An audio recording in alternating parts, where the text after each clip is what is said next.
forced into great introspection, existential questions of, who, what, where, when, and why, and how. I didn't have a crutch. I didn't have my car. I didn't have a girlfriend. I didn't have a job. I didn't have money. I didn't have my parents. I didn't have friends. And I was lost in trying to find a bit of a compass and an anchor. And some odd things were going on for me in my relationships with some people there where I was questioning my own sanity.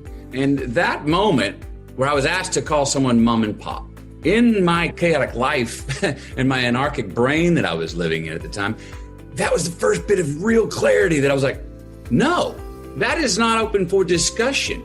All these other odd things that have been happening to me, I've been tallying up to, it must be a cultural difference. It must be a cultural difference. This was something that I went, culture my backside, man. I don't care, place, time, whatever. That's not negotiable for me. So I said no.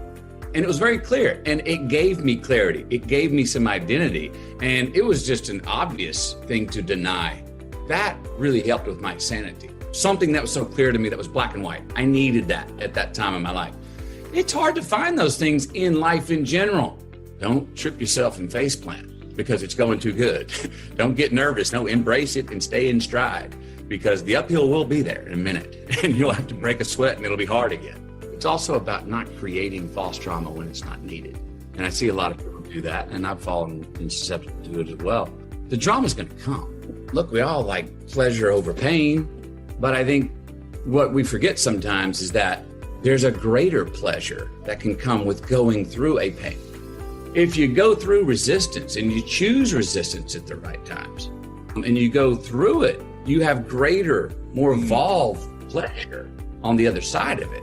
Look at the world a lot of our young people are living in. We're all connected, but nobody's with each other. Their world is massive.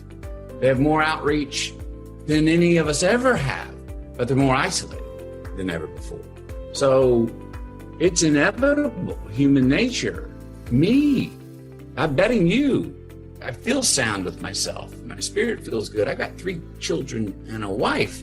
But even I'll have a different reaction if you give me a thumbs up on my comment or a thumbs down. That like, dislike comment that you put today, that's going to outlive you. It's immortal. It's permanent. You and I are not permanent. That comment is. Think about before you click and what you put out. Are you putting out something today that you're going to look forward to looking back at? Are you putting out something today in your resume of life that is going to write your eulogy after you're gone, which is going to introduce you forever when you're gone? Think about it. It can affect you. And so a lot of our youth is living in that world where their emotional feelings about themselves and their own identity is based off your reaction, strangers' reactions, some of them which may not have even read or cared about what you were actually putting out and didn't care about the intent. And that can affect you. There's a responsibility to that world that millennials live in it. They need to edit and govern back themselves with what they allow themselves to be out there. Proverbial naked they are, to like I'm sharing it all with the world. I'm sending it out to a bunch of strangers, and they're going to come back to me and let me know who I am. Would I be sitting here right now talking to you with the life I have? I'm very confident that I would have had some sort of enriched life that I felt satisfied and felt joy in living if I'd have been doing something else. But at the same time, those moments, what I can really speak to is that I manned up. I remember things that were mortal in life that I had reverence for. Fame, money, success, people. And all of a sudden, while I still respected them, instead of looking up at all of them, they came down. The reason that I think people believe what I say is that I'm very pessimistic. Most times when you listen to someone who's a motivational speaker, let's say, it fills you with a temporary optimism, but you go home and the wiser part of you knows that mostly it's the painting over of rotten wood with a fresh coat of paint. And I tell my audiences very clearly that their life is going to be difficult, and sometimes difficult beyond both imagining and tolerance, and that is definitely in your future. If it isn't in your present, and for many people it's in their present, and that and that can be unbearable, that enough to turn you against life itself, to corrupt you, to drive you to nihilism, to drive you to suicide, and worse, to drive you to thoughts of vengefulness, of infinite scope, to not only be turned against yourself and your fellow men, but to be turned against being itself because of its intrinsically brutal, in some sense, nature. And that is worse than that, actually, because it's not only that we suffer, and that will necessarily occur, but that we all make our suffering worse because of our ignorance and our malevolence. And everyone knows that to be true. And so the discussions start, let's say, on an unshakable foundation. But then I can tell people, look, despite that, we're remarkable creatures. We're capable of taking up the burden of that suffering and facing the reality of that malevolence voluntarily. We can actually do that.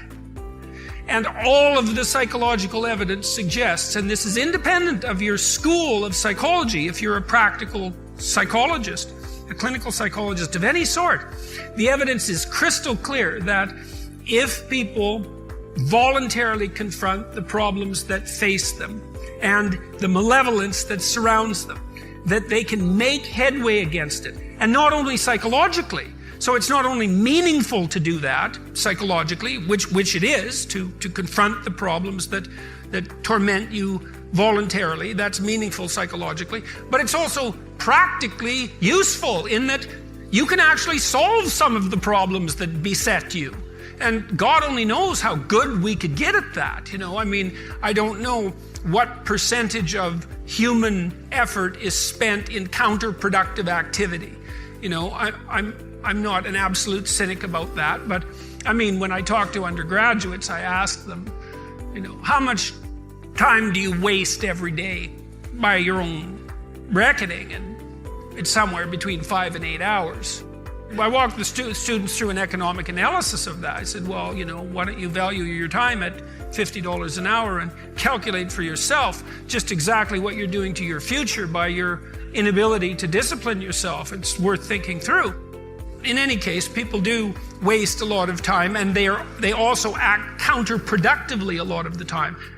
Regardless, we do make progress, and we can thrive under the difficult conditions that make up our lives, and we can resist the malevolence that entices us. That's within our power, and we don't know the limits to that. And we also know that it's better to, we all know this, that it's better to live courageously than cowardly.